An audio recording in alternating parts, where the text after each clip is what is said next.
Assalamu alaikum. Can you guys hear me? Yes, sir. Okay. जी जी बेटा ठीक है. तो can you continue asking the questions जो भी हैं क्वेश्चंस हमारे इन लेक्चर्स में से I can answer them. Stresses in welding joints हम पढ़ रहे हैं, ठीक है.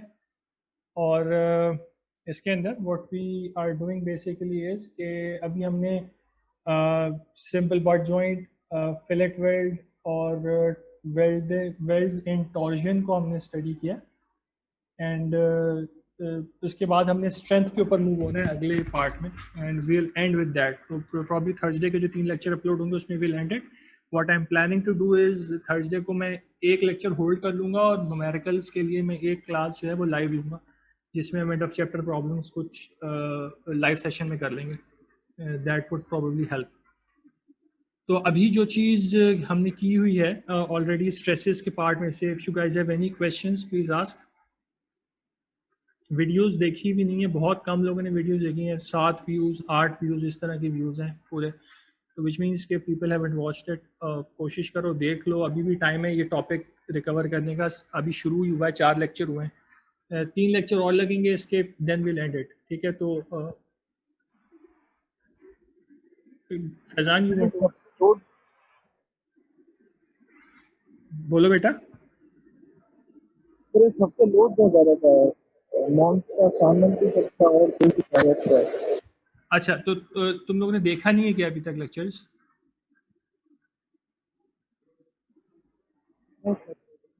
ठीक है, चलो अभी भी देखो. I will give you this much time के हम लोग अगला जो लेक्चर करेंगे इंशाल्लाह उसमें अगर पीछे का कोई सवाल होगा will try to cover it.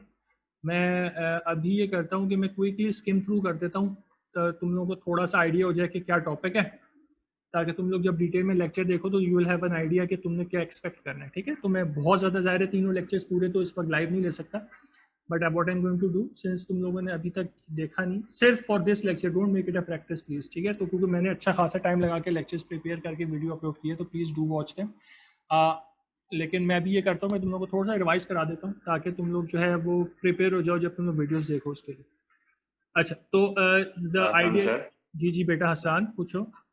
Sir मैं कह रहा था इसमें आगे जो आपने इसी वीडियो के अंदर जो एक पॉइंट पे सेक्शन वाली बात की थी ना. हेलो. जी जी बेटा बोलो, कौन से किस चीज की बात कर रहे हैं? सर आप आगे करें. हाँ यहाँ सर ये वाली बात जो है, हाँ यहाँ मुझे थोड़ा सा इसमें प्रॉब्लम हो रहा था कि आपने सेक्शन किस तरह से किया हुआ था. मैं अभी रिवाइज करा देता हूँ. ठीक है. तो मैं ऐसा करता हूँ कि मैं इसको शुरू से जरा सा बताता हूँ कि मैंने इस वाली स्लाइड में क्या किया है, और फिर जब उधर आएंगे तो मैं उसको डिटेल में बताता हूँ. मैं सिर्फ स्किम थ्रू कर रहा हूँ इस बात. तो अभी the idea is in stresses in welded joints में जो हमें काम करना है वो ये करना है कि we first need to talk about simple groove welds. ठीक है. ग्रूव वेल्ड्स में किस तरीके से जो आपके बट वाइज होते हैं, बट जॉइंट्स होते हैं, उसके अंदर we have a groove welding. ठीक है. ग्रूव वेल्डिंग ये वाली होती है कि 2 प्लेटें साइड बाय साइड रखी हुई हैं. ठीक है. साइड बाय साइड आपकी प्लेटें रखी हुई हैं, उनके बीच में हमने किसी कोई ग्रूव बना के, कोई स्पेस बना के उसमें वेल्ड का फिलिंग की हुई है. तो this is a groove welding. ये पर्टिकुलर केस जो है वी ग्रूव वेल्डिंग का है. ठीक है. बिकॉज इसमें आपने यहाँ पे वी शेप का कटआउट प्रिपेयर किया हुआ है पहले से. ठीक है. तो हमने ये कर दिया. अब इस बट जॉइंट की अगर हमें इसका स्ट्रेस निकालना पड़े, इन टेंशन अगर हम निकालना चाह रहे हैं, तो हम टेंशन में लग रहे हैं तो प्लेटों के दोनों एजेस जो है आउटर एजेस, इनके ऊपर हम फोर्स अप्लाई कर रहे हैं F. तो थ्रू आउट द मटेरियल अगर मैं इस मटेरियल को कंसीडर करूं तो मेरे पास ये प्लेट है, फिर वेल्ड है, फिर प्लेट है. अगर मैं इसको देखूं तो this entire thing needs to be in static equilibrium. तो अगर मैं इक्विलिब्रियम में ये चीज़ को लूँगा तो what I need to consider is कि मेरे पास 3 पार्ट्स हैं. ठीक है. Something like this. तीनों में वेल्डिंग हुई हुई है, यहाँ पे फोर्स F अप्लाई हो रही है. तो तीनों पार्ट्स को इक्विलिब्रियम में, ये एज अ सिस्टम पूरा कंप्लीटली भी इक्विलिब्रियम में है और इंडिविजुअली आपके सारे पार्ट्स भी इक्विलिब्रियम में. तो अगर मैं सिर्फ लेफ्ट वाली प्लेट देखूंगा, लेफ्ट वाली प्लेट पे भी फोर्स F अप्लाई हो रही है. आपका जो वेल्ड है इसके ऊपर भी फोर्स F अप्लाई हो रही है, because every individual part is also in equilibrium. हम ये मैकेनिक्स ऑफ मटेरियल्स के अंदर भी काम करते हैं कि जब हम बीम वगैरह को सेक्शन करते हैं तो जो सेक्शन एरिया होता है उसके ऊपर सेम फोर्स अप्लाई हो रही होती है. तो इससे क्या हमें पता चला, इसमें पता ही चल रहा है कि अगर मुझे किसी भी पार्ट में स्ट्रेस निकालना होगा तो मुझे फोर्स तो F ही मिलेगी, इस फोर्स का मुझे परपेंडिकुलर एरिया चाहिए होगा। परपेंडिकुलर एरिया, तो if this is like this, cross section ऐसा है, तो जो भी क्रॉस सेक्शन यहाँ पे बन रहा है, whatever cross section is forming up, this cross section A is what we need. और ये क्रॉस सेक्शन ए जो है वो तीनों केसेस के लिए, तीनों प्लेट्स के लिए सेम रहेगा, चाहे आप लेफ्ट प्लेट या राइट प्लेट ले लें या फिर वेल्ड ले लें, तीनों के लिए क्रॉस सेक्शन सेम रहेगा। This will be the height h और वेल्ड लेंथ जो है l, तो area will become h times l। तो this is the basic idea, ठीक है। तो ये एरिया जो आ रहा है ऐसा, अब ये एरिया चाहे मैं प्लेट में निकाल रहा हूँ चाहे मैं वेल्ड में निकाल रहा हूँ, दोनों के लिए सेम रहेगा। एक जो चीज़ इसमें हमने देखी थी वो ये थी कि जो यूजुअली जो है थोड़ी सी एक्स्ट्रा रीइंफोर्समेंट होती है जो कि ऊपर आ रही होती है इसके ना, जो भी आपका वेल्ड हो रहा है। दिस जाहिर है यहाँ पे मटेरियल की लेयर ज़्यादा है तो इसकी हाइट बढ़ जाएगी, तो क्रॉस सेक्शन विल इंक्रीज। तो इसका मतलब ये है कि मेरा जो ये वाला एरिया ये थोड़ा सा HL से बड़ा आएगा, लेकिन बिकॉज ऑफ दीज पॉइंट्स, ये स्ट्रेस कॉन्सेंट्रेशन के पॉइंट्स होते हैं, बिकॉज यहाँ पे ज्योमेट्री चेंज हो रही है, तो इसकी वजह से स्ट्रेस कॉन्सेंट्रेशन होती है, तो स्ट्रेस वैसे इंक्रीज हो रहा होता है। तो जो एम्पलीफाइंग इफेक्ट होता है ना ज़्यादा हाइट का, वो निगेट हो जाता है। तो यूजुअली हम क्या करते हैं, हम इस स्ट्रेस कॉन्सेंट्रेशन फैक्टर को रिमूव करने के लिए ना, we usually grind this surface, इसको ग्राइंड कर देते हैं ताकि ये फ्लैट हो जाए बिल्कुल। This is what we usually do. In any case, चाहे ये सरफेस हो या ना हो, we normally do not consider this in our calculations. हम लोग नॉर्मली कैलकुलेशन के लिए सिर्फ यही वाली हाइट कंसिडर करते हैं। अब लेट्स से कि this height is 1.1 times h, तो मेरा जो एक्चुअल एरिया है दैट इज 1.1 टाइम्स HL, और मैं जो एरिया खुद कंसिडर कर रहा हूँ दिस इज HL। तो अगर मैं F अपॉन A करूंगा या मैं F अपॉन 1.1 टाइम,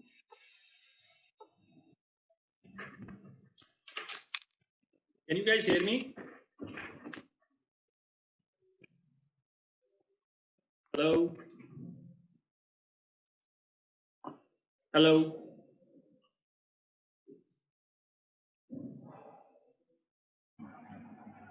हाँ बेटा अस्सलाम वालेकुम। मैं मेरा यहाँ पे मैं यूनिवर्सिटी आया हूँ, यहाँ पे लाइट चली गई थी, सो आई वाज डिस्कनेक्टेड, ठीक है।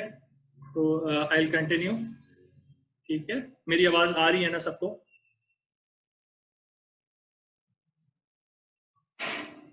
जी सर। गुड हो गया, गुड हो गया। तो लेट मी जस्ट कंटिन्यू। तो अब मैं इधर से यूपीएस वगैरह भी मसला कर रहा है, तो इंटरनेट कट गया तो मैंने 4G से कनेक्ट करा है। खैर एनीवे, तो let me just restart this and let me come to the point which I was trying to make. मैं जो बात कर रहा था आपसे वो ये कर रहा था कि बिकॉज हमारे आपका जो थ्रोट एरिया होता है, since this is there is extra reinforcement here, normally what happens is कि हम लोग इसको कंसीडर नहीं करते। उसकी वजह क्या है? उसकी वजह ये कि हम जो एरिया ले रहे हैं दिस इज HL, लेकिन अगर लेट्स से कि हम एक एक्चुअल एरिया हमारा इससे बड़ा है, तो if I divide this thing by a larger quantity, this is actually going to reduce because मैं 1.1 से डिवाइड कर रहा हूं। तो हमारे छोटा एरिया लेने की वजह से एक्चुअली हम स्ट्रेस को ओवर प्रिडिक्ट कर रहे हैं, ठीक है। We are trying to over predict the stress and this is a safer option. तो ऐसा नहीं है कि हम लोग जो एक वो ले रहे हैं एक्स्ट्रा रीइंफोर्समेंट को निगलेक्ट कर रहे हैं, इसकी वजह से हमारे रिजल्ट्स खराब हो रहे हैं, दैट इज ट्रू, खराब हो रहे हैं, but that is a safer option because we are trying to take a smaller area and we'll continue to do this in later sections as well। हम आगे जाके भी सेम काम करेंगे कि हम छोटा एरिया कंसीडर करा करेंगे जहां पे भी हमें कंफ्यूजन होगा कि हमारे रिजल्ट्स एक्यूरेट हो, तो we try to take a safer route in the calculation। So अभी जो पॉइंट आपने कंसीडर करना है वो ये करना है कि the area that we are trying to consider is the area of the plate। जो प्लेट जो हम जो थिकनेस ले रहे हैं इसकी thickness is our weld size. ये इसकी जो थिकनेस है वो हमारा वेल्ड साइज है और वेल्ड लेंथ जो है वो L है, तो हमारा एरिया बन के आ रहा है HL। This is just the butt joint part, ठीक है। तो इसको आप सेम चीज जो है वो आपकी उसमें भी अप्लाई होती है, जो आपके शेयर, अगर स्ट्रेस फोर्स शेयर फोर्स लग रही थी उसके अंदर भी एग्जैक्ट सेम फिनोमेना होगा, बिकॉज अगर शेयर फोर्स भी अप्लाई हो रही है, even in this case we have the exact same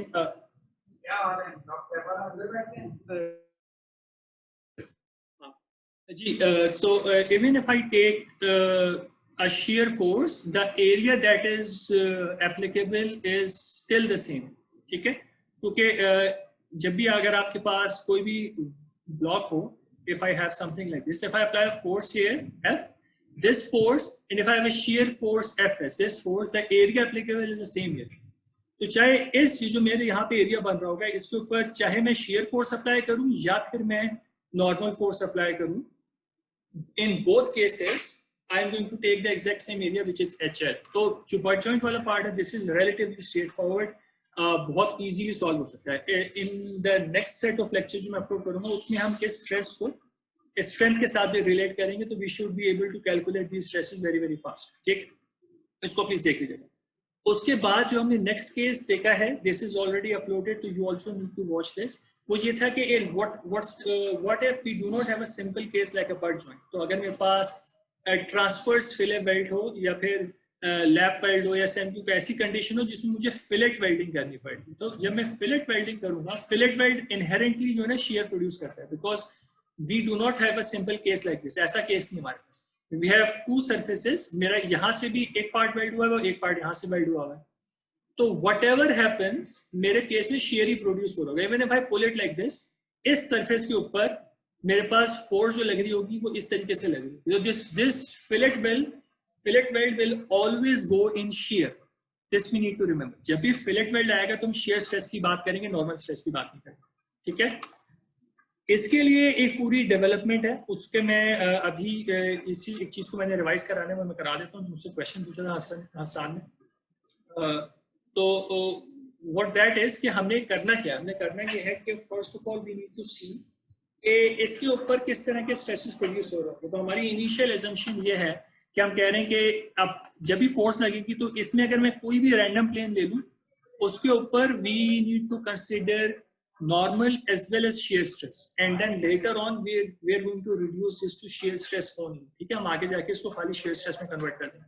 तो अभी हमारा पर्पस क्या, हमारा पर्पस इसमें ये था कि हमने कहा था हमारे पास अगर कोई भी फोर्स F लग रही है और मैं इस फिलेट वेल्ड को किसी भी एंगल के ऊपर सेक्शन ऑफ कर दूं, तो किसी भी एंगल थीटा के ऊपर मैं इसको कट कर दूं तो एक सरफेस यहाँ पे बनेगा. तो ये वाला जो सरफेस बन रहा है, दिस सरफेस, इस सरफेस के ऊपर फोर्सेस कैसे डिस्ट्रीब्यूट हो रही है, we need to find that out. And we need to see कि ये वाला जो सरफेस है इसका एरिया कितना है. तो मैं फिर जब Fs अपॉन ए और Fn अपॉन ए करूंगा तो इससे मेरे पास shear stress और नॉर्मल स्ट्रेस निकल के आ जाएगा. This is the basic idea that we want to do in this case. अब this is a generic case, उसमें थीटा अभी फिक्स नहीं किया हुआ, हम थीटा के टर्म्स में सॉल्व करेंगे, तो आप किसी भी थीटा के लिए सॉल्व कर सकते हैं. ठीक है, तो किया हुआ क्या है, किया हुआ ये है सिंपली कि हमने कहा कि अगर मैं अपनी फोर्स को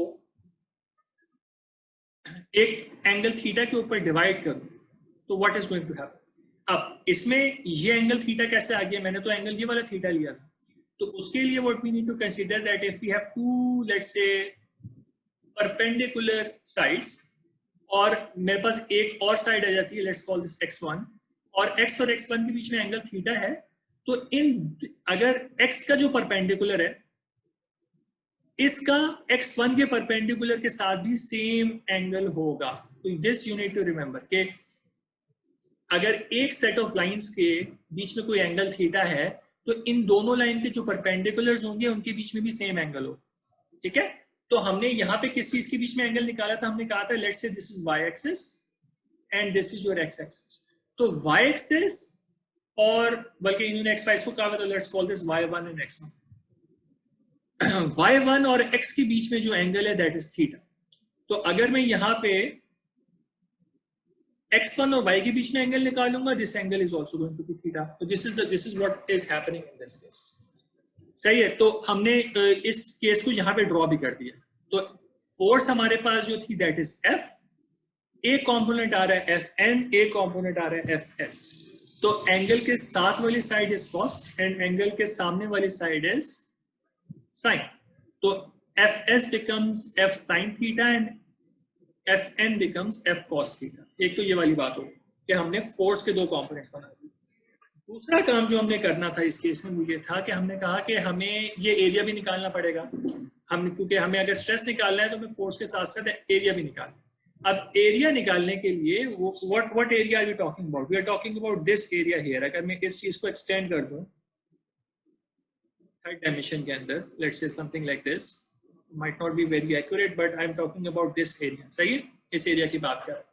तो एक लेंथ तो मुझे पता चल गई, this length is going to be L, सही, ये लेंथ तो एल। तो मुझे ये साइड निकालनी है विच इज टी, इसको मैं टी कह रहा हूं, ठीक है। तो मुझे मेरा एरिया जो बनेगा that is going to be T L, सही। अब टीएल निकालने के लिए हमने क्या किया? टीएल निकालने के लिए what we have done is we have considered the fillet itself. तो मैंने पूरा फिलेट को कंसीडर कर लिया, this is my fillet, entire fillet, ठीक है। नॉर्मली फिलेट का जो एंगल होता है दैट इज 45 डिग्रीज, जो स्टैंडर्ड फिलेट का एंगल होता है 45 डिग्रीज होता है। तो 45 डिग्रीज यहाँ पे भी है, 45 डिग्रीज यहाँ पे भी है। This is of course right angle triangle, तो दिस साइड इज 90 डिग्रीज, ठीक है ना, ये साइड 90 डिग्रीज है। अच्छा, फिर आपके पास हमें निकालना है, क्या हमें निकालना है टी हमें पता है कैसे निकल रहा है। आप किसी भी एंगल थीटा के ऊपर इस फिलेट को कट कर रहे हैं, तो हमने थीटा के ऊपर एक लाइन ड्रॉ कर दी and this side is T which we need, ठीक।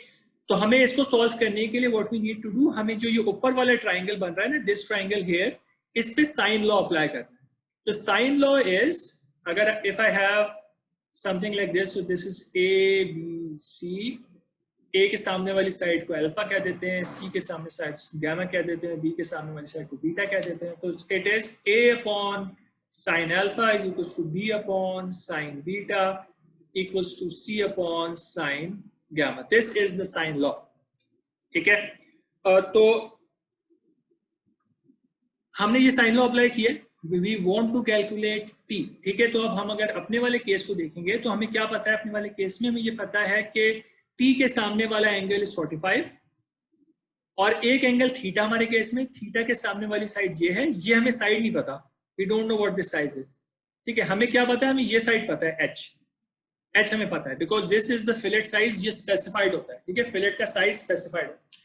तो if we consider this H, तो हमें एच के सामने वाली साइड निकालने, एंगल निकालना पड़ेगा, this angle. Can we find this angle? Since the summation of all angles in a triangle is 180, तो अगर मैं 180 में से 45 को थीटा माइनस कर दूंगा तो मेरे पास ये वाला एंगल आ जाएगा, लेट्स कॉल दिस अल्फा। तो this entire thing is alpha, ठीक है, ये अल्फा आ जाएगा।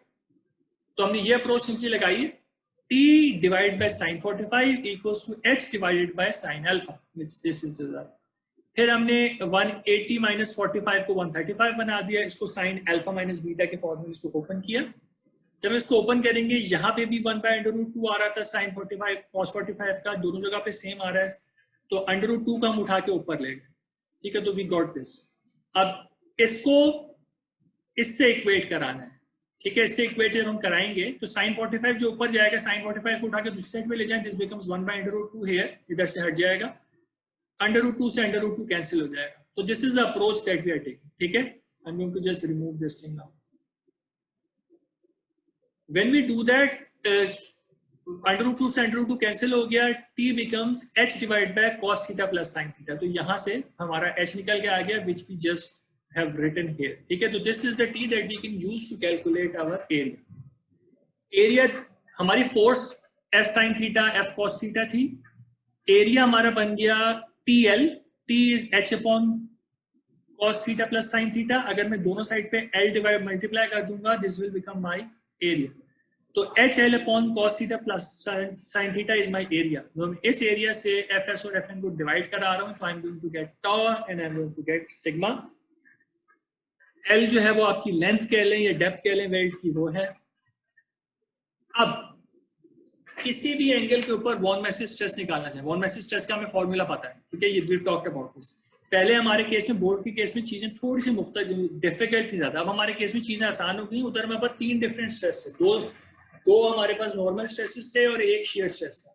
इस पर्टिकुलर केस में हमारे पास सिर्फ एक नॉर्मल स्ट्रेस है और एक शेयर स्ट्रेस है। तो हम सिर्फ अपने केस में एक नॉर्मल स्ट्रेस को मेंटेन करेंगे, बाकी सब कुछ रिमूव कर देंगे, और सिर्फ एक शेयर स्ट्रेस को रखेंगे, बाकी सब कुछ रिमूव कर देंगे। If you don't need to do this, we just need to understand कि ये चीज निकल के कैसे आ रही है, ठीक है। You don't need to do this derivation in C, ठीक है, बस समझ में आना चाहिए कैसे किया हुआ।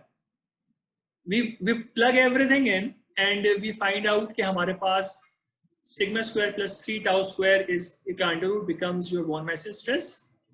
और अब हम देखना ये चाह रहे हैं कि हमारा von Mises stress मैक्सिमम किधर होगा। ये हम क्यों देखना चाह रहे हैं? बिकॉज हमने वो प्लेन निकालनी है जिसपे हमारा मैक्सिमम निकल के आ रहा है von Mises स्ट्रेस, बिकॉज वो मैक्सिमम von Mises स्ट्रेस हमारे लिए डेंजरस है, ठीक है, because we want to keep that maximum below the yield strength of the material. That is the basic idea. तो इस लेक्चर को सुनिएगा जरूर, उसके अंदर बहुत ज्यादा डिटेल्स हैं, अभी हम बहुत क्विकली स्किम थ्रू कर रहे हैं चीजें, ठीक है। तो उसके बाद what we have said here is that the von Mises stress is maximum at 62.5 degree. ये बुक के अंदर लिखा हुआ है। ये आया कहां से, आप कैसे निकालेंगे? अगर आपको सिग्मा प्राइम पता है तो आप d sigma by d theta कर लें and you are going to get this. You don't need to do this by hand, which is Mathematica से भी हो सकती है, मैटलैब से भी हो सकती है। आप wolframalpha.com पे जाके ये फंक्शन डाल के maximize this in terms of theta अगर आप लिख देंगे ना, ये स्टेटमेंट भी लिख देंगे तो उसको मैक्सिमम निकाल के दे देगा। तो वैसे चेक करने के लिए what I simply did here, मैंने इस फंक्शन को प्लॉट कर दिया, सिग्मा प्राइम के फंक्शन को। मैंने सिग्मा प्राइम के फंक्शन को थीटा के केस से प्लॉट किया, तो what we can see here that somewhere in this region we are getting maximum. तो जो 62.5 बन के आ रहा है, लिखा हुआ है बुक के अंदर, this seems to be correct value, but we can check this thing if you want. सही, हम इसको चेक कर सकते हैं। सही, फिर हमारा दूसरी जो कुछ कह रहे हैं बेटा, ओके, तो इफ लेट्स से कि वी वांट टू, हमारे पास दूसरी जो फेलियर थ्योरी थी जो हमने कंसीडर की थी मेटल्स के लिए, that was maximum shear stress theory. ये निकालने के लिए व्हाट वी सेड वाज कि हमारे पास सिग्मा 1 और सिग्मा 3 निकालते हैं और इससे हम टाउ मैक्स निकाल सकते हैं। तो जो पूरी अप्रोच बोर्ड्स के लिए पड़ी थी वो पूरी अप्रोच यूज हो सकती है। You can find out tau, book के अंदर डायरेक्टली दिया हुआ है, you don't need to learn to derive this thing, ठीक है, इसकी पूरी डेरिवेशन करना जरूरी नहीं है। This factor itself is good enough for us. सही, इसका मैक्सिमम भी उसी तरीके से निकाला है कि हम tau at as a function of theta निकाल लें और उसके बाद हम इसको d बाय d थीटा दोनों साइड पे करें, उससे हम जो है थीटा मैक्स निकाल सकते हैं। You can do that if you want. सही, बुक के अंदर वो वैल्यू भी रिपोर्टेड थी, वो मैंने यहाँ पे प्लॉट नहीं किया, but you can of course do something like this. इसके फाइनल जो रिजल्ट निकल के आ रहा है that is happening at theta equals 67.5 degrees. These two values are critical for us, ठीक है, ये हमारे लिए इंपॉर्टेंट है कि मैक्सिमम von Mises स्ट्रेस जो कि फिलेट वेल्ड के अंदर हो रहा है that is 2.16 times F upon HL, ठीक है।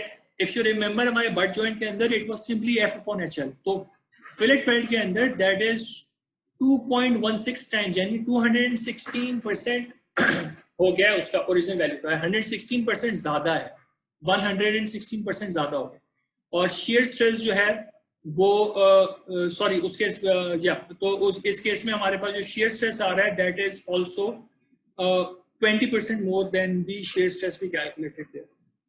ठीक, तो this is just available to us and we need to use this things directly. हमें सॉल्यूशन के टाइम पे ये चीजें पता होनी चाहिए। इनफैक्ट हम इसको भी और सिंप्लीफाई करेंगे, ठीक है, we are not even going to use this thing, हम इसको सिंप्लीफाई करेंगे और ज्यादा before we use this thing. उसके लिए the next thing book discusses और हमने अपने लेक्चर में डिस्कस की हुई है, please listen to that, is that जो एक्सपेरिमेंटल और न्यूमेरिकल रिजल्ट्स है ना वो ये शो कर रहे हैं कि हमने तो यहाँ पे निकाल लिया कि इस प्लेन के ऊपर जो हमारे पास टाउ और सिग्मा आ रहा है वो क्या आ रहा है, और हमने अज्यूम ये किया कि पूरी प्लेन पे सेम है। एक्सपेरिमेंट्स और न्यूमेरिकल रिजल्ट्स ये शो कर रहे हैं कि जो आपका स्ट्रेस है ये प्लेन के ऊपर चेंज होता रहता है। तो ये if you look at this dB is this line है जो आपका थ्रोट बन के आ रहा है ना, कट करें अगर आप इसको 45 डिग्रीज पे, वो जो लाइन बन के आ रही है दैट इज dB। तो हम ऑफ कोर्स इस चीज को, इस फंक्शन को हम थीटा इक्वल्स टू 45 डिग्रीज के लिए भी सॉल्व कर सकते हैं इफ यू वांट, बट हमारा जो सॉल्यूशन है वो उसको सिंगल वैल्यू देगा, चेंज नहीं करेगा, ठीक है, it is going to be same throughout the plane. Experiments और न्यूमेरिकल रिजल्ट्स यानी FE के रिजल्ट्स ये शो कर रहे हैं कि that is not true, it actually keeps on changing. और जैसे जैसे आप B को अप्रोच करते हैं, यहाँ पे ज्योमेट्री वेरिएशन आ रही है क्योंकि यहाँ पे एक स्ट्रेस कॉन्सेंट्रेशन आ रही है, तो B के ऊपर पहुंचते पहुंचते आपके रिजल्ट शूट करते हैं एकदम से बहुत ज्यादा, ठीक है। तो what we find is कि हमने एक बहुत complicated method choose किया और उससे हमने result निकाला, but that result does not accurately represent the actual system. So what we need to do, हमें अपने रिजल्ट्स को अपने मॉडल्स को और कंजर्वेटिव करना पड़ेगा. We want to make them more conservative so that हम ज्यादा स्ट्रेस प्रिडिक्ट करें, ताकि हम जो एरर्स है ना, तो हम ये कोशिश करना चाह रहे हैं कि हम ज्यादा स्ट्रेस प्रिडिक्ट करें ताकि हमारे एरर्स भी जो है वो हमारी जो एक्चुअल एक्सपेरिमेंटल रिजल्ट्स हैं उसके अंदर आ जाएं, हम एरर के साथ भी. We want to predict so high कि हम सिस्टम को थोड़ा सा ओवर डिजाइन कर लें and we are safe in when we talk about actual system. So हम अभी ओवर प्रिडिक्शन करना चाह रहे हैं. ओवर प्रिडिक्शन करने के लिए what we are going to do, we are going to assume कि हमारा जो टोटल लोड है ना, तो हमारे पास अभी तक क्या था, हमारे पास इस तरह था कि वी हैव दिस प्लेन. इस प्लेन के ऊपर वी यूज्ड टू से कि एक फोर्स एफ लग रही है, इसके हमने दो कंपोनेंट बनाए थे, एफ एन और एफ एस. तो हम ये कह रहे हैं कि हम बजाय के कंपोनेंट बनाने के हम पूरी की पूरी फोर्स एक ही कंपोनेंट में अज्यूम कर लेते हैं. तो let us assume that the entire force is acting in shear. ठीक है, तो हम पूरी की पूरी फोर्स को शेयर में अज्यूम कर लें. एक काम हमने ये किया, तो इससे क्या फर्क पड़ा? इससे फर्क ये पड़ा कि आपकी फोर्स हो गई इंक्रीज. जो भी फोर्स का कंपोनेंट सिग्मा और टाउ दोनों के कंपोनेंट्स जो बन रहे थे वो टोटल फोर्स से कम थे, बिकॉज आप sine theta cos theta multiply करें. हमने कहा फोर्स को टोटल अज्यूम कर ले, फोर्स को टोटल अज्यूम कर लिया, फोर्स इंक्रीज हो गई. नेक्स्ट काम हमने ये किया, हमने कहा कि एरिया सबसे छोटा जो पॉसिबल एरिया उसको अज्यूम कर लें. इस ट्राइंगल के अंदर मैं इसको कट करना शुरू करूं, the smallest area that is going to come up is when you cut it at 45 degrees. और उसकी वजह क्या है? उसकी वजह हम यहाँ पे ड्रॉ करेंगे ना सही से, तो आपको समझ में आ जाएगी. कोई भी लाइन होती है, एक पॉइंट से उस लाइन का शॉर्टेस्ट डिस्टेंस क्या होता है? जब आप उसको परपेंडिकुलर हिट करते हैं. This is the shortest distance to the line, and this angle is 45, this angle is 45, this was originally 90. So this angle has to be 45 because 45 plus 90 will become 180. तो combined angle 180 होना चाहिए. तो हमने क्या काम किया? हमने कहा कि सबसे छोटा t अज्यूम कर ले, ठीक है, सबसे बड़ी फोर्स अज्यूम कर ले. तो our t becomes h cos 45. ठीक है, बिकॉज ये h है आपकी साइड, ये वाली साइड h है, तो h cos 45 will become t. t छोटा हुआ, h आपका जो था वो तो हमने ये बोला let me just remove this one so that we have some clear place to write it. हम ये कह रहे हैं फोर्स हमने मैक्सिमाइज कर दी, t हमने छोटा कर दिया, इसका मतलब है हमने a भी छोटा कर दिया. इन दोनों का कंबाइंड इफेक्ट क्या हुआ है कि आप जो शेयर स्ट्रेस प्रोड्यूस कर रहे हैं, शेयर स्ट्रेस अब आप ओवर प्रिडिक्ट करना शुरू हो गए, बिकॉज आपने फोर्स बढ़ा दी और डिनोमिनेटर को छोटा कर दिया, न्यूमिनेटर बढ़ा दिया और डिनोमिनेटर छोटा कर दिया. तो ओवरऑल इफेक्ट इज कि आपने टॉ को ओवर एस्टिमेट करना शुरू कर दिया. We will use this simple formula. अब इसकी वजह क्या है? इसकी वजह ये कि जब हम बहुत कॉम्प्लिकेटेड फॉर्मूले यूज कर रहे थे, even then we were not predicting accurate results. तो हमने कहा कि let us use a simpler formula. तो हमने सिंपल फॉर्मूला यूज करना शुरू कर दिया. And we said that the simple formula should over predict the results so that we are safer. तो हमने इस तरीके का सिंपल फॉर्मूला अडॉप्ट किया है जो कि रिजल्ट्स को ओवर प्रिडिक्ट कर. ठीक है, तो this is the basic idea. Hopefully you guys get this.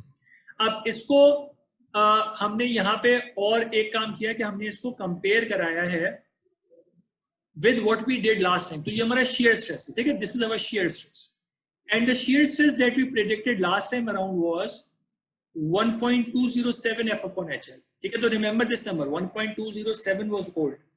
New is 1.414. Previous one was 1.207 times F upon HL. तो हम actually ज्यादा stress produce कर रहे हैं. 1.207 से 1.414 के factor में चले गए. तो we are this factor comes out to be जो ratio इनका 1.17 आ रहा है. इसका मतलब है we are predicting 17% more shear stress than in the complicated case. ठीक है, complicated से 17% ज्यादा stress produce कर रहे हैं, so that we are a little bit safer. That's the whole idea कि हम welding का phenomena काफी complicated होता है, तो इस केस में the general approach is कि we keep the formula simple and we try to over predict the results so that we are safe. This will keep on happening over and over again. ठीक है, आप आगे भी देखेंगे हम ये काम करेंगे. एक केस और हमने इसमें देखा था विच वाज अ पैरेलल, एक ट्रांसवर्स फिलेट वेल्ड देखा था, जिस parallel fillet weld, transverse fillet weld में अक्रॉस द थिकनेस हमने वेल्डिंग की, ठीक है। और पैरेलल फिलेट वेल्ड में ये है कि दोनों प्लेट्स अलोंग जो प्लेट की लार्जेस्ट सर्फेसेस हैं वो इन कांटेक्ट आ रहे हैं और उनको आप वेल्ड कर रहे हैं। This weld can happen here, this weld can happen here as well, तो डिफरेंट प्रोफाइल, ठीक है। इसका रिजल्ट भी exactly same formula. Again this is an over prediction. We said के whenever we want to talk about fillet welds and we want to talk about shear stresses in fillet welds, simple tension के अंदर, so this is true for tension, ठीक है। Tension के case की बात हो रही है, टेंशन के केस में this is the formula that we are going to use for shear stress। अब इस चीज का ख्याल रखिएगा, नॉर्मली हम एसोसिएट टेंशन से नॉर्मल स्ट्रेस को करते हैं, but for a fillet weld, even a tension force is producing shear stresses, ठीक है। तो नॉर्मल स्ट्रेसेस नहीं प्रोड्यूस करी आपकी टेंशन की फोर्स, shear stresses प्रोड्यूस करी। तो जस्ट रिमेंबर दिस। अगेन इसकी ज्यादा डिटेल्स जो है ना आपको लेक्चर के अंदर मिल जाएंगी, तो प्लीज डू वॉच। इसके बाद वी टॉक सर। जी जी आप कंटिन्यू कर लें, मैं एंड में क्वेश्चन कर लूंगा। नहीं बेटा अभी कुछ कर लो, मेरी 11:30 बजे मीटिंग भी है, तो आई वो प्रेफर आप साथ साथ क्वेश्चन करते जाओ। सर मेरा न्यूमेरिकल के आखिरी पार्ट से क्वेश्चन है, वो मुझे समझ नहीं आया सर। किससे? न्यूमेरिकल के पार्ट से? Yes sir. न्यूमेरिकल पे मैं भी आता हूँ, ठीक है। तो मैं let me just skim through this fast, okay sir, then I am going to talk about numerical. तो इसको डिस्कस करने के लिए ना, what I am going to discuss, I am going to come here after this and I am going to talk about a slide which is here, this slide here. इससे हमें ना कुछ बातें क्लियर हो। अब हमारे पास दो डिफरेंट तरह की ना वेल्डिंग के केसेस शो है। एक केस ये है कि मेरी एक बेस है, तो this is let's say this back part, this is my ground, ये पीछे वाला पार्ट जो है ना ये मेरा ग्राउंड है। ग्राउंड के साथ मैंने ये वाली प्लेट को वेल्ड करना है, तो दिस लाइट शेड जो है ना ये मेरा प्लेट है, ये मेरा पार्ट है, और ये जो डार्कर शेड है यहाँ पे, this is my weld material. सही है, मेरा वेल्ड है। दो तरीके से पॉसिबिलिटी है मैं इसको वेल्ड करूं। एक पॉसिबिलिटी ये है कि मैं इसको, जैसे मेरा एक पिलर था या कुछ भी था, उसके मैंने साइड में उसको प्लेस किया है, यानी कि जो इस प्लेट की लार्जर सरफेस एरिया था उसको उसके साथ कांटेक्ट में लाके उसकी थिकनेस वाली साइड के अलोंग इसको मैंने फिलेट कर दिया। And this weld can be parallel on opposite side, या फिर यहाँ, यहाँ और यहाँ, तीनों साइड्स पे हो सकता है।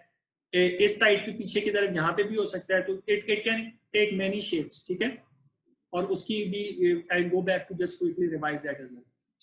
एक केस ये है। दूसरा केस ये है कि मैं if I draw this thing in 3D, तो let's say this is my beam. एक केस ये है कि मैं इसको जो थर्ड डायमेंशन है ना उसके अलोंग वेल्ड करूं, यानी मैं इसकी इस वाली जगह को वेल्ड करूं। तो साइड व्यू से आपको इस फिगर में वेल्डिंग नजर नहीं आ रही, वेल्डिंग यहाँ पे हुई हुई है। This is weld and this is being welded like this, तो थर्ड डायमेंशन में वेल्डिंग हुई है।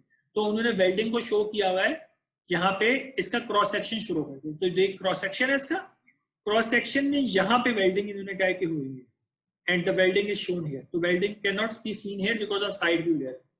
अगर आपको एक ऐसा केस नजर आ रहा है जिसमें वेल्डिंग जो है वो आपके बीम के सरफेस के साथ साथ, यानी आपको वेल्डिंग जो है विजिबल है आपकी, इसको हम कहते हैं कि इस तरीके से explain, what I like to explain it, कि अगर मैं ये जो प्लेट है या बीम है इसमें फोर्स अप्लाई करूंगा, इसकी बेंडिंग इस डायरेक्शन में होगी, right, it will bend like this.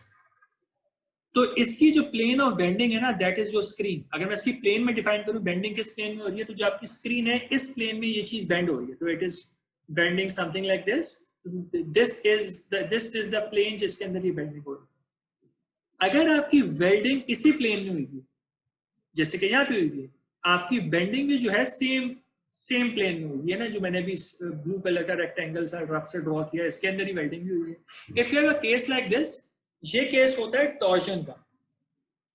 लेकिन अगर ऐसा हो कि आपकी जिस प्लेन में बेंडिंग हो रही है, यानी कि अगर आप नीचे वाला केस देख लें, इस केस में आपकी बेंडिंग तो ऐसे ही हो रही है, आपकी स्क्रीन की प्लेन में हो रही है, यानी कि दिस इज द प्लेन जिसके अंदर बेंडिंग हो रही है, ठीक है। Late me just draw this better, this is very very well. इस प्लेन में बेंडिंग हो रही है, ठीक है। लेकिन जो आपकी वेल्डिंग है वेल्डिंग आपकी इस प्लेन में नहीं है। अगर मैं वेल्डिंग की प्रोफाइल देखूंगा, वेल्डिंग की प्रोफाइल इसके परपेंडिकुलर है। If you have a case like this, जिसमें आपकी वेल्डिंग की प्रोफाइल आपकी बेंडिंग वाली प्लेन के परपेंडिकुलर हो, this is a case in which आपका वेल्ड जो है बेंडिंग में जाए। अब दो केसेस है। एक केस ये है कि आपका जो वेल्ड है, अभी सिर्फ वेल्ड की बात हो रही, प्लेट की बात नहीं हो रही, प्लेट दोनों केसेस में बेंड हो रही है। लेकिन आपका जो वेल्ड मटेरियल है, वेल्ड मटेरियल टॉर्जन में जा रहा है इस केस में, और इस वाले केस में आपका जो वेल्ड है ये बेंडिंग में जा रहा है। ठीक है, तो ये जो पूरा सेक्शन है यहाँ पे दो सेक्शंस हैं, एक टॉर्जन को डिस्कस कर रहा है पहले, और फिर हमने उसके बाद डिफरेंशिएट करके बेंडिंग डिस्कस की। ठीक है, तो आपके पास जो हम कह रहे थे ना कि कोई भी प्रोफाइल बन, जैसे ये प्लेट है तो it can be just welded on one side, या फिर दो अपोजिट साइड पे वेल्ड हो सकता है, या फिर यहाँ और यहाँ खाली वेल्ड हो सकता है, या हो सकता है चारों साइड पे वेल्डिंग हुई भी हो, या फिर सी शेप में वेल्डिंग हुई भी हो। तो ये सारे केसेस के लिए डिफरेंट कुछ पैरामीटर्स यहाँ पे गिवन है। एल शेप में भी वेल्डिंग हो सकती है, for example something like this. ठीक है, पैरेलल हो सकती है, सिर्फ एक साइड वेल्ड हो सकती है, या सी शेप में हो सकती है। ठीक है, या फिर कंप्लीट रेक्टेंगुलर ऑल अराउंड हो सकती है, या फिर अगर सर्कुलर क्रॉस सेक्शन है तो सर्कल में भी हो सकती है। For this what we needed was कि हमें, जब हमने इसको देखा था यहाँ पे, and you will need to go through this thing, जिसमें काफी डिटेल है, I can't revise this entire thing. तो व्हाट वी फाइंड इट, इसके अंदर दो तरह के शेयर स्ट्रेसेस प्रोड्यूस होते हैं, एक प्राइमरी एक secondary share. Primary shear is when is caused by the share reaction force which is acting here. जो आपके जो आपका वेल्ड है ना, ये इस पूरी बीम को सपोर्ट कर रहा है, जब फोर्स लगाएंगे तो इस फोर्स को बैलेंस करने के लिए कोई रिएक्शन फोर्स प्रोड्यूस होती है, that is a shear force which acts on the welds. तो इस शेयर फोर्स की वजह से आपके पास कोई ना कोई शेयर स्ट्रेस प्रोड्यूस होगा। सेकेंड ये कि ये फोर्स जो आप अप्लाई कर रहे हैं, इसकी वजह से एक मोमेंट भी प्रोड्यूस हो रहा होगा, जिसकी वजह से बेंडिंग हो रही है। तो अगर सिस्टम इक्विलिब्रियम में है तो there will be a bending moment as well which is going to hold this। तो अगर इस फोर्स का बेंडिंग का इफेक्ट, का बेंडिंग मोमेंट का इफेक्ट इस तरीके से है, तो आपको जो रिएक्शन बेंडिंग मोमेंट होगा वो इस तरीके से एक्ट कर रहा होगा। ठीक है, तो जो मोमेंट m है ये एक शेयर स्ट्रेस प्रोड्यूस करेगा, और जो शेयर फोर्स v है वो भी एक शेयर स्ट्रेस प्रोड्यूस करेगी। इन दोनों के कंबाइंड इफेक्ट को हमें निकालना है, एंड दैट इज राइट। तो as I was saying, what is happening here कि हमें हमारे पास दो शेयर स्ट्रेसेस हैं, एक प्राइमरी शेयर है शेयर फोर्स की वजह से, एक सेकेंडरी शेयर है बेंडिंग मोमेंट की वजह से। इन दोनों के कंबाइंड इफेक्ट निकालने का पूरा एक प्रोसीजर है which we have given in this numerical. इसको आपको बहुत डिटेल में समझना पड़ेगा। This is one of the most difficult things you will do in the course. ठीक है, ये अच्छा खासा टाइम लगता है, तो इस पर टाइम स्पेंड करें। अभी इसमें जो क्वेश्चन मैं आंसर कर देता हूँ फैजान आपका, और बाकी लोगों का जो भी क्वेश्चन होगा in the next class we are going to do it. ठीक है इंशाल्लाह। तो अभी क्या क्वेश्चन था इस प्रॉब्लम में फैजान? सर एग्जाम्पल 9.1 में सर लास्ट जो आपने बताया ना सर, आपने बताया इनमें हम लोग सबमिशन ऑफ फोर्सेस करेंगे, ये सर ये वाला समझा दें।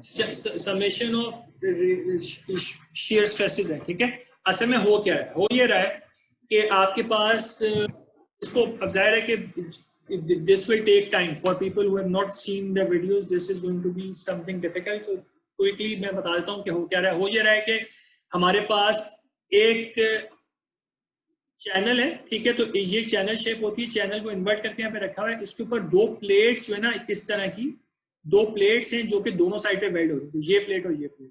तो इसको मैंने 3D में यहाँ पे रफ स्केच किया है। तो ये दोनों प्लेट है इस चैनल के ऊपर वेल्ड हो रही है। वेल्डिंग जो हुई है इस तरीके से हुई है कि उन्होंने बताया कि यहाँ और यहाँ वेल्डिंग है, विच मीन्स कि ये जो हॉरिजॉन्टल साइड है इस पे वेल्डिंग हुई है दोनों साइड पे, और इस फिगर में बताया है कि इस साइड पे वेल्डिंग हुई है, और उन्होंने ऊपर और नीचे दोनों तरफ प्लेट का सिंबल बनाया हुआ है। इसका मतलब है इस प्लेट के दोनों साइड पे वेल्डिंग है, यहाँ पे भी वेल्डिंग है और यहाँ पे भी वेल्डिंग। तो आपके पास जो वेल्डिंग की एक्चुअल शेप बनी, इट इज दिस शेप। इस शेप के ऊपर वेल्डिंग हो रही है। टोटल फोर्स यहाँ पे 50 किलो न्यूटन की लग रही है। ये फोर्स दोनों साइड पे इक्वली डिवाइड होगी, तो एक साइड के ऊपर जो फोर्स लगी है दैट इज 25 किलो न्यूटन। सही, तो 25 किलो न्यूटन की फोर्स अप्लाई हो रही है एक साइड, एक वेल्ड साइड के ऊपर। ये 25 किलो न्यूटन की फोर्स एक शेयर रिएक्शन प्रोड्यूस करेगी, V is going to be 25 kilo newton, exactly same होगा। और इस 25 किलो न्यूटन को बैलेंस करने के लिए आपको एक मोमेंट चाहिए होगा, ठीक है, तो दैट इज m। अब जी कैसे निकालना है, क्या करना है, वो आपको डिटेल में देखना पड़ेगा। अब होता क्या होता है, ये कि जो शेयर फोर्स होती है ना, शेयर फोर्स आपके पास एक टॉप प्रोड्यूस कर देती है, टॉप प्राइम, और ये tau prime throughout the weld same रहता है, ठीक है, throughout the weld tau prime is going to remain the same. But जो बेंडिंग मोमेंट से स्ट्रेस निकल के आ रहा है ना, उसका फॉर्मूला है mr/j। अगर मैं अपने सेंट्रॉइड सेंटर से लेके जो मेरा ज्योमेट्रिक सेंटर बन रहा है बेल्ट का, उससे किसी भी पॉइंट का रेडियस निकालूंगा, लेट्स से मैं किस पॉइंट पे निकलूंगा, this is going to be r। तो इस point, let's call this point e। तो अगर मुझे r e पता है तो मैं टॉ सेकेंडरी शेयर निकाल सकता हूँ। Secondary shear is due to, this is secondary shear formula due to bending moment.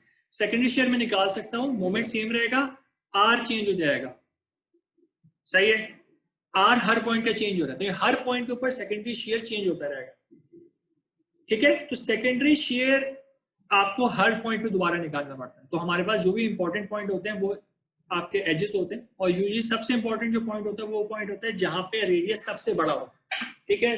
तो रेडियस ऑफ कोर्स नजर ही आ रहा है कि आर डी आर ए से छोटा होगा, आर ए बड़ा होगा, तो हमारे पास आर ए और R B these are critical, ये बड़े रेडियस है, ठीक है। सेकंड जो इंपॉर्टेंट चीज है वो ये है कि जो बेंडिंग मोमेंट होता है, ये जो शेयर स्ट्रेस प्रोड्यूस करता है, जैसे आपका V जो स्ट्रेस प्रोड्यूस कर रहा है ना, वो तो डायरेक्शन ऑफ V में ही, तो जो V की डायरेक्शन है वही प्राइमरी शेयर की डायरेक्शन, लेकिन बेंडिंग की वजह, बेंडिंग मोमेंट की वजह से जो शेयर स्ट्रेस प्रोड्यूस हो रहा है सेकेंडरी शेयर, उसकी जो डायरेक्शन होती है वो रेडियस के परपेंडिकुलर होती है। ये रेडियस है, इसके परपेंडिकुलर होती है in the direction of the moment, तो मोमेंट की डायरेक्शन में होगी। तो मोमेंट की डायरेक्शन अगर एंटी क्लॉकवाइज है तो anti clockwise sense of rotation के अंदर मेरा सेकेंडरी शेयर आएगा एट ए। सेम थिंग यहाँ पे भी आ सकती है कि मेरा, अगर मैं डी पे निकालना चाह रहा हूँ, डी तक का आर आया और रोटेशन की सेंस हमारी एंटी क्लॉकवाइज है, उस सेंस में हमने, sorry this is tau double prime D. इसी तरीके से यहाँ पे मैं निकालूंगा तो this is going to be like this, यहाँ पे मैं निकालूंगा this is going to be like this, ठीक है। तो this is secondary shear at C, this is secondary shear at D. Primary shear सब जगह सेम है, primary shear is same throughout. तो what needs to be done is कि ये vector addition का प्रॉब्लम बन गया, तो आपको हर जगह पे वेक्टर एडिशन करनी है। तो वेक्टर एडिशन यहाँ पे करके दिखाई दी, ये वाला जो आप जो क्वेश्चन कर रहे थे ना, दिस इज वेक्टर एडिशन। तो हमें कुछ एंगल्स वगैरह निकालने पड़ते हैं और वो एंगल्स निकाल के वी नीड टू सॉल्व। तो ज्योमेट्री की प्रॉब्लम है एसेंशियली और कुछ भी नहीं, ठीक है। आपको देखना ये है कि सेंट्रॉइड की लोकेशन हमें टेबल से पता चल रही है, तो let me just show you this. तो आपका कोई भी केस होता है उसमें आपको सेंट्रॉइड की लोकेशन पता चल जाती है। एक्स बार क्या है, एक्स बार है आपकी जो सिंगल साइड है ना, एक तो दो पैरेलल साइड है, सिंगल वाली साइड से डेप्थ कितनी है इसकी, तो एक्स प्राइम। एक्स प्राइम हमारा निकल के आ रहा था, हमने जब हमने डाटा प्लग इन किया था इस केस में 10.38 आ रहा था। 10.38 इज दो पैरेलल साइड है, जो तीसरी वाली साइड है उससे डेप्थ, तो दिस थिंग इज 10.38, सही है। तो इन्होंने बुक में इसको 10.4 कंसीडर किया है, तो यहाँ पे ये 100 है और उसमें इन्होंने 10.4 की एडिशन कराई हुई, ठीक है। तो हमने 10.838 एग्जैक्ट ले लिया था और बुक में 10.4 यूज हुआ था, सही। तो इस पॉइंट से लेके आपको ये रेडियस निकालना है। ये रेडियस निकालने के लिए मुझे पता है ये हाइट 10.4 है, ये डिस्टेंस 95 है, तो मैं ये एंगल अल्फा निकाल सकता हूँ। सिमिलरली ये हाइट जो है मेरे पास 45.6 आ रही है, ये लेंथ 95 है, तो मैं ये एंगल बीटा भी निकाल सकता हूँ। सबसे पहला काम जो हमने इसमें किया वो ये किया हुआ कि हमने ये अल्फा और बीटा निकाले। अच्छा, उसमें मैंने एक्चुअली उल्टा लिया, नीचे वाले को अल्फा लिया, ऊपर वाले को बीटा लिया, एनीवेज, ठीक है। तो हमारे पास अल्फा और बीटा जब आ जाएंगे तो you need to consider the same rule कि हमारे पास अगर दो साइड्स के बीच में एंगल है तो इनके परपेंडिकुलर्स के बीच में भी सेम एंगल होगा, ठीक है।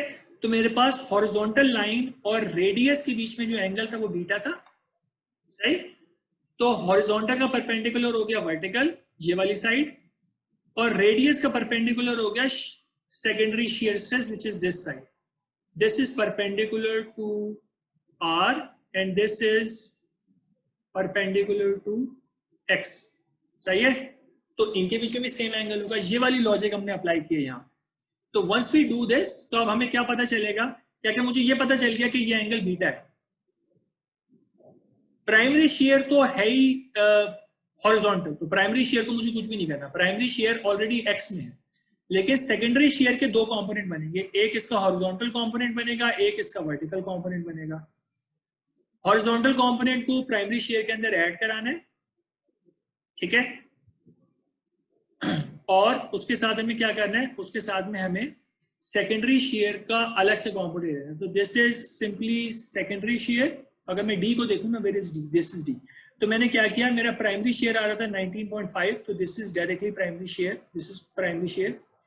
और secondary shear sine of beta, तो दिस इज बीटा। एंगल के सामने वाली साइड साइन होती है, तो this is sine beta, plus angle के साथ वाली साइड इज कॉस कंपोनेंट, तो वर्टिकल कंपोनेंट आ गया सेकेंडरी शेयर कॉस बीटा। तो हमने किया क्या है, हमने सेकेंडरी शेयर के हॉरिजॉन्टल और वर्टिकल कंपोनेंट से ब्रेक करा के सिर्फ वेक्टर एडिशन कराई हुई। हमें प्राइमरी और सेकेंडरी शेयर की वेक्टर एडिशन करानी थी, वो हमने की है इस प्रॉब्लम को। समझ में आई सर? जी सर ऊपर उन्होंने 19.5 - 41 कैसे किया?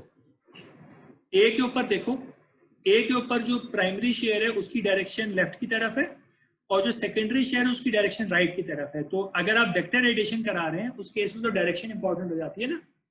और आप ये आर्ग्यू कर सकते हैं कि मैं इसको नेगेटिव ले लूं और इसको दूसरे को, मैं इसको नेगेटिव ले लूं और इसको पॉजिटिव ले लूं, but that does not matter because यहाँ पे स्क्वायर हुआ है।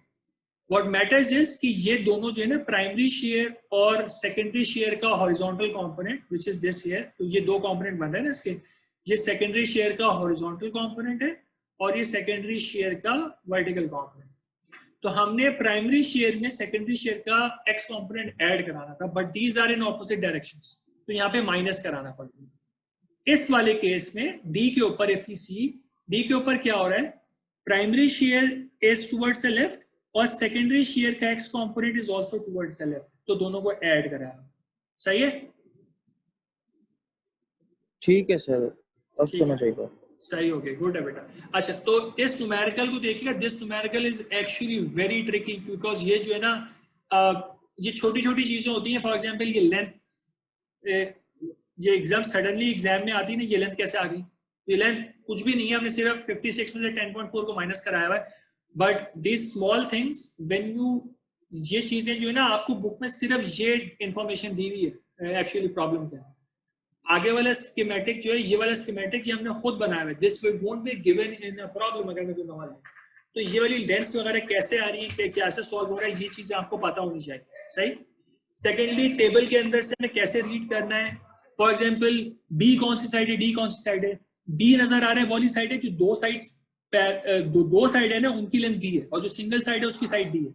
तो हमने अपने प्रॉब्लम में जाके ये चेक किया कि अच्छा जो सिंगल साइड है वो दैट इज 190 और जो दो साइड है दैट इज 56, तो वो हमें पता चल गया, तो वी यूज दैट। सही, तो ये इंफॉर्मेशन आपको पता होनी चाहिए। प्लस उसके बाद जो ये वेक्टर एडिशन वाली चीज है इसमें बहुत मसला होता है, ठीक है, वेक्टर एडिशन वाली चीज में बहुत कंफ्यूजन क्रिएट होती है लोगों को। तो please do solve this thing, इसको सॉल्व जरूर कीजिएगा, सिर्फ देखने से काम नहीं चलेगा, एक दफा इसको ना गो थ्रू कर ले। इससे अगर आपको ये टॉर्जन वाला केस समझ में आ गया ना, तो आपको बेंडिंग वाला केस भी बहुत आराम से समझ में आ जाएगा, because bending is actually easier. Bending में क्या होता है, बेंडिंग में सेकेंडरी शेयर और प्राइमरी शेयर 90 डिग्रीज के होते हैं, तो हमें उस तरीके से एडिशन मुश्किल नहीं होती, इसमें डायरेक्टली पाइथागोरस थ्योरम अप्लाई हो जाता है। उस केस में जैसे हमें कंपोनेंट्स निकाल के ऐड करना पड़ता है, इस केस में नहीं करना पड़ा। इस केस में सिंपली प्राइमरी और सेकेंडरी शेयर में पाइथागोरस थ्योरम अप्लाई करके टोटल निकालो। This is a lot easier. सिर्फ मसला जहां पे होता है ना बच्चों को, जो होता है कि डिफरेंशिएट करना कि केस टॉर्जन का है कि केस बेंडिंग का है। तो उसकी हमने शुरू में बात की थी। अगर आपको अपनी जो विजिबल प्लेन है ना, जो आपको स्क्रीन के ऊपर ड्रॉन है, अगर उसके ऊपर वेल्डिंग नजर आ रही है और यानी कि बेंडिंग की जो प्लेन बन रही है, फोर्स अगर डाउनवर्ड या अपवर्ड अप्लाई हो रही है तो बेंडिंग इस तरीके से हो रही है, और आपका जो वेल्ड है वो किसी और प्लेन में, तो वेल्ड यहाँ पे हुआ है which is in the third plane, ठीक है, थर्ड डायरेक्शन में हुआ, then it actually won't be torsion. अगर थर्ड प्लेन में हुआ है तो फिर बेंडिंग का केस, ठीक है। अगर यहाँ पे अगर मैं सेम केस बनाता बट मैं ये मेरी प्लेट यहाँ तक आ रही होती और मैं वेल्डिंग यहाँ पे कर देता, then it would have been a case of torsion. सही, तो ये चीज आपको पता होनी चाहिए। ये कुछ चीजें जिनमें कंफ्यूज होते हैं लोग, इन पे ख्याल कीजिएगा। And this is where we stopped actually. तो हमने ये वाला काम किया था, तो मैंने तकरीबन पूरी चीजें रिवाइज करा दी है, but you will need to actually revise this thing. Video जरूर देखिएगा बिकॉज ये नया टॉपिक शुरू हो रहा है, इसको आप कैचअप कर लें। बोर्ड्स वाली चीज में जो भी लैकिंग है you can go back and revise it, but this is a completely independent topic. इस कोर्स का फायदा ये है कि अगर आपकी कोई चीज लैक भी कर गई है ना, नया टॉपिक आपको बिल्कुल फ्रेश स्टार्ट दे रहा है। तो ये वेल्डिंग का टॉपिक आपको फ्रेश स्टार्ट दे रहा है। Focus on it and try to make sure कि आप इसको जो है ना कंप्लीटली लेके चलें, ताकि आपका ये टॉपिक तैयार हो जाए। सही है। यूनिवर्सिटी हम लोगों के लिए ओपन हो गई है, ठीक है। अब 15 तारीख से यूनिवर्सिटी लाइकली स्टूडेंट्स के लिए ओपन हो जाएगी, बट मोस्ट लाइकली आप लोगों की क्लासेस ऑनलाइन होती रहेंगी। But there is a possibility कि आप लोगों के एग्जाम्स ऑन कैंपस हो, ठीक है। This is a very strong possibility. अगर ऑनलाइन भी हुए तो हो सकता है यूनिवर्सिटी लैब के अंदर हो, ठीक है। तो प्लीज वर्क हार्ड नाउ, ठीक है। 3 हफ्ते रह गए सेशन खत्म होने में। इस आसरे में नहीं रहेगा कि घर पे एग्जाम हो रहा है। मोस्ट लाइकली अगर ऑनलाइन एग्जाम भी हुए तो they will occur on campus, ठीक है। तो please focus on your studies now, we do not have time. बहुत क्विकली टाइम जा रहा है, 5वां हफ्ता शुरू हो गया है, इसके बाद 2 हफ्ते हैं। अगले मैं आज या कल वेल्डिंग के असाइनमेंट अपलोड कर दूंगा, एंड वेल्डिंग का क्विज भी वैसे हो जाएगा कि असाइनमेंट हो सकता है ट्यूसडे को ड्यू और वेडनेसडे को आपका क्विज हो जाए। इस वीक में मैं आपको पिछले असाइनमेंट और क्विज के रिजल्ट भी बता दूंगा इंशाल्लाह, ठीक है। इसके बाद in the 7th week will have a 3rd quiz, we won't have any more assignments, ठीक है। 2 असाइनमेंट्स पे होल्ड कर लेंगे और हम 3 क्विजेस लेंगे, सही है। तो प्लीज वर्क, मेक श्योर कि आप वेल्डिंग के टॉपिक को साथ साथ कवर अप कर लें। अभी भी बहुत अपॉर्चुनिटी है कि आप वेल्डिंग को कवर अप कर लें, ठीक है। अगर किसी ने अभी तक नहीं पढ़ा हुआ, ऐसा नहीं है कि बिल्कुल मामला खत्म हो गया, तो you can easily cover this up. तो प्लीज लेक्चर्स देखें, अगले वाले लेक्चर्स देख लीजिएगा। इसमें अब आपको होपफुली ज्यादा टाइम नहीं लगेगा, मैंने कुछ रिवाइज करा दिया है। थोड़ा बहुत जो चीज समझ में नहीं आ रही वो go back and watch the videos, but do watch the videos. थोड़ी बहुत वीडियोस आपने वीडियोस को एक दफा देखना जरूर है, क्योंकि उसमें ऑफकोर्स ज्यादा डिटेल होगी, ठीक है। तो लेट्स एंड दिस हियर। मेरी 11:30 बजे मीटिंग है। अगर इसके बाद भी किसी की कोई क्वेरी और है तो प्लीज मुझे व्हाट्सएप पे ना वॉइस नोट भेज दिया करो। कुछ स्टूडेंट शुरू हो गए and I am happy to answer, ठीक है। If you have any question just send me a voice note, I will answer it. Most likely मैं 10-15 मिनट के अंदर रिप्लाई कर देता हूँ। तो if you have any question, video देखने को मसला हो रहा है साथ साथ पूछ लो, कोई मसला नहीं, ठीक है। अटेंडेंस प्लीज लिख दें अगर अभी तक नहीं लिखी, और with that I am going to end this, ठीक है। तो आई एम हेयर, तो अगर किसी ने अटेंडेंस नहीं लिखी हुई तो प्लीज लिख दीजिए, and I will wait for a couple of minutes and then I am going to. Video जरूर देख लें। मुझे पता चल रहा होता है कि वीडियोस अभी कोई नहीं देख रहे, मुझे नजर आ रहा है यूट्यूब के ऊपर वीडियोस नहीं देखी हुई। पहले वाली वीडियोस के व्यूज भी बहुत कम है, तो उसको तो आपने कवर अप करना ही है एग्जाम के लिए, but this is going on, इसको आप साथ साथ कवर अप कर सकते हैं। प्लीज मेक श्योर इसको आप साथ साथ करें, ठीक है। I am hoping that you will listen to me, because अब मामला टाइट होते जा रहे हैं। तो we are approaching the end of the semester. साथ साथ कीजिए, एंड में बहुत ज्यादा लोड हो जाएगा। ओके, इफ नोबडी हैज और कोई अटेंडेंस नहीं लिख रहा तो बस ठीक है। तो let's end this thing here इंशाल्लाह। फिर अगला सेशन देखें, मैं अनाउंस कर दूंगा उसका। मैं वीडियोस लेक्चर डाल के ना बता दूंगा आप लोगों को क्या क्या लेक्चर्स अपलोड होंगे, ठीक है। तो थैंक यू वेरी मच। अस्सलाम वालेकुम।